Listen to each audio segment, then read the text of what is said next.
আসসালামু আলাইকুম, সবাইকে স্বাগতম আমার লাইভে। তো আজকে যে লাইভটি নিয়ে এসেছি আপনারা হয়তোবা ভিডিওর হেডিং দেখে বুঝতে পারছেন। আজকে আইপিএল দীর্ঘ 3 মাস খেলার শেষে আজকে ফাইনাল ডে। আজকে খেলবে কেকেআর ভার্সেস এইচআরএস। এইচআরএস হচ্ছে সানরাইজ হায়দ্রাবাদ আর কলকাতা নাইট রাইডার্স। তো কলকাতা নাইট রাইডার্স তারা পয়েন্ট টেবিল শীর্ষ থেকেই তাদের আইপিএল খেলা শেষ করে এবং তারা ফার্স্ট কোয়ালিফায়ারে এইচআরএসের সাথে জয়লাভ করে কিন্তু ফাইনালে উত্তীর্ণ হয়। পক্ষান্তরে এইচআরএস প্রথম বা দ্বিতীয় স্থান থেকেই এই লিগ টেবিল শেষ করে এবং তারা ফার্স্ট কোয়ালিফায়ারে কেকেআর সাথে পরাজিত হয়ে তারা দ্বিতীয় কোয়ালিফায়ার খেলে রাজস্থান রয়্যালের সাথে এবং সেই ম্যাচ জয়লাভ করে আজকে তারা কিন্তু ফাইনালে উত্তীর্ণ হয়েছে এবং ফাইনালে কিছুক্ষণের মধ্যেই হয়তোবা তারা নেমে যাবে এবং হয়তোবা টস হয়ে যাবে। এখনই 7:30 বাজে, 8টা বাজে ফাইনাল হবে। তো কলকাতা দুর্দান্ত খেলেছে, বিশেষ করে তাদের টিমের যে সুনীল নারায়ণ তিনি এই টুর্নামেন্টে ব্যাটিং এবং বোলিংয়ে খুব ভালো পারদর্শিতা দেখানোর কারণে কিন্তু কেকেআর এই খুব দ্রুত আপনার পয়েন্ট টেবিলের শীর্ষে থেকেই কোয়ালিফায়ার গ্রুপ পর্ব শেষ করেছে এবং কোয়ালিফায়ার ম্যাচ জিতে কিন্তু ফাইনালে আগিয়ে এসেছে এবং আশা করব আজকে কেকেআরই জয়লাভ করবে। কেকেআর এর আগে 2012 এবং 2014-তে দুইটা আইপিএল ট্রফি তারা পেয়েছিল, কিন্তু পক্ষান্তরে সানরাইজ হায়দ্রাবাদ তারা কিন্তু 16 সালে ট্রফিটা পেয়েছে। তো দুই দলেরই কিন্তু সামনে সুযোগ থাকবে ট্রফি জয়লাভ করার দ্বিতীয় এবং তৃতীয়তে যাওয়ার জন্য। সানরাইজ হায়দ্রাবাদেও কিন্তু খুব ভালো ব্যাটিং লাইন আপ, যেমন করে ট্রেভিস হেড তিনি খুব ভালো ব্যাটিং করেছে এবং এই টুর্নামেন্টে 200 বা 250-এর উপরে অনেকগুলো ইনিংস বা 278 বা 82 রানের কিন্তু একটা সর্বোচ্চ টি20 ইনিংসে কিন্তু এই সানরাইজ হায়দ্রাবাদের পক্ষে। তো ট্রেভিস হেড আর অভিষেক শর্মা যদি দাঁড়িয়ে যায় সেক্ষেত্রে কিন্তু ব্যাটিং করলে আগে সেক্ষেত্রে কেকেআরের বিপদ হলেও হতে পারে। আর যদি কেকেআর আগে ব্যাটিং করে, কেকেআরে কিন্তু প্লেয়ার একজন শর্ট আছে সল্ট, তিনি ইংল্যান্ডের জাতীয় খেলার জন্য তিনি কেকেআরের ক্যাম্প ছেড়েছেন, যার কারণে গুরবাজকে এর আগের ম্যাচে খেলতে দেখা গেছে 23 রান করেছিলেন। তো সুনীল নারায়ণকেই আরও বেশি দায়িত্ব নিতে হবে। এছাড়া আছে অ্যান্ড্রু রাসেল আছে, এছাড়াও যে আয়ার আছে, শেরেশ আয়ার আছে, তারপরে রিঙ্কু সিং আছে, মিচেল স্টার্ক আছে, তিনি যে সেমিফাইনাল বা কোয়ালিফায়ারে কিন্তু তিনি 3টি উইকেট ফেলে কিন্তু সানরাইজারকে বিপদে ফেলেছিল। পক্ষান্তরে প্যাট কামিন্স কিন্তু আবার এই সানরাইজ হায়দ্রাবাদের অধিনায়ক, তিনিও কিন্তু যে কম যান তা না। তো দুই টিমেরই কিন্তু সম্ভাবনা থাকবে কাপটা নেয়ার। কার ঘরে কাপ যাবে সেটা খেলা শেষেই দেখা যাবে। তবে আমি আশা করব আজকে কেকেআর জয়লাভ করুক বাঙালি হিসাবে, কলকাতার হিসাবে, বা সাকিব আল হাসান অনেক বছর খেলেছে, এমনকি কেকেআরের পক্ষে সাকিব আল হাসানেরও 2টি কাপ অর্জন আছে। সেই কারণে আমি আশা করব যে কেকেআর ম্যাচটি জয়লাভ করে।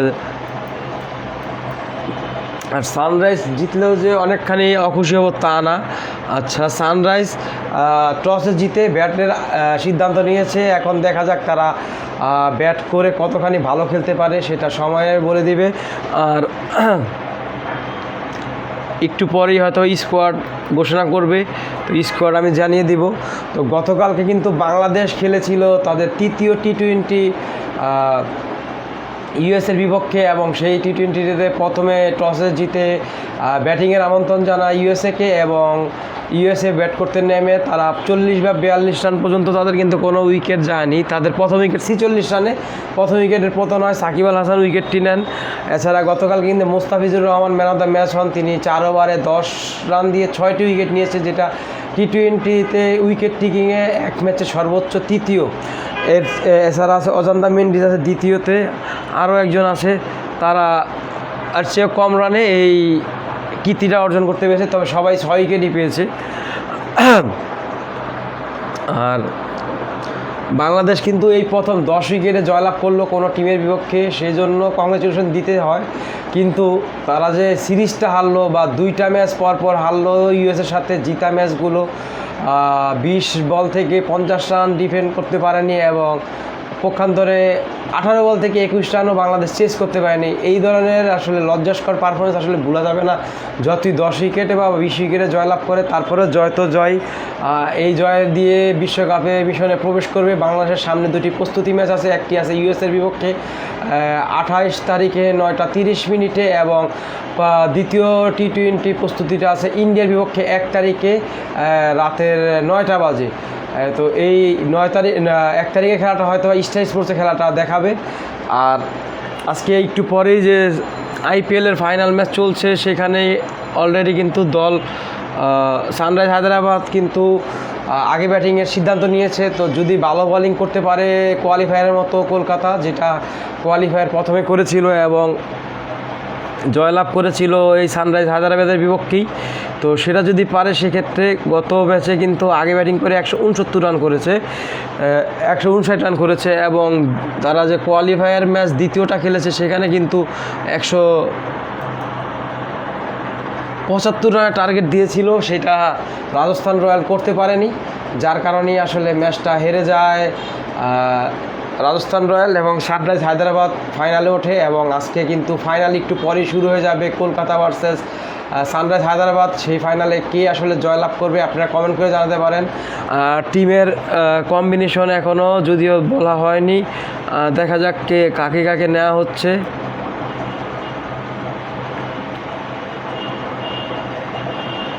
তবে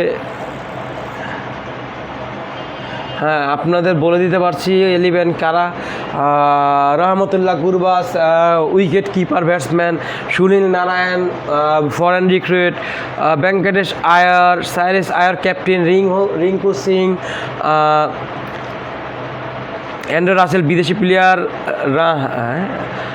রামানদীপ সিং, মিচেল স্টার্ক বিদেশি কোটা খেলছেন, বিভা অ্যারোরা, হর্ষিত রানা আর বরুণ চক্রবর্তী কিন্তু এই সিজনে অনেক ভালো বোলিং করেছেন। এছাড়া আছে সানরাইজ হায়দ্রাবাদে অভিষেক শর্মা, খুব দ্রুত ব্যাটিং করেন, তিনি ট্র্যাভিস হেডকে যথাসাধ্য তিনি সাপোর্ট দিয়েছেন। এছাড়া আছেন ট্র্যাভিস হেড বিদেশি রিক্রুট, রাহুল ত্রিপাঠী আছেন, এডেন মার্কারাম বিদেশি, নীতিশ কুমার রিদ্দি, হেনরিক কালাসান, এছাড়া আছে শাহবাজ আহমেদ, প্যাট কামিংস দলীয় অধিনায়ক এবং বিদেশ রিক্রুট ভুবনেশ্বর কুমার, জায়দাব উলান কাট এবং টি নটরাজন। এই হচ্ছে তাদের সম্ভাব্য একাদশী সিলেক্টেড একাদশ। তো হয়তো বা সুপার সাব মিলিয়ে তাদের যা ভালো হবে সেটাই করবে।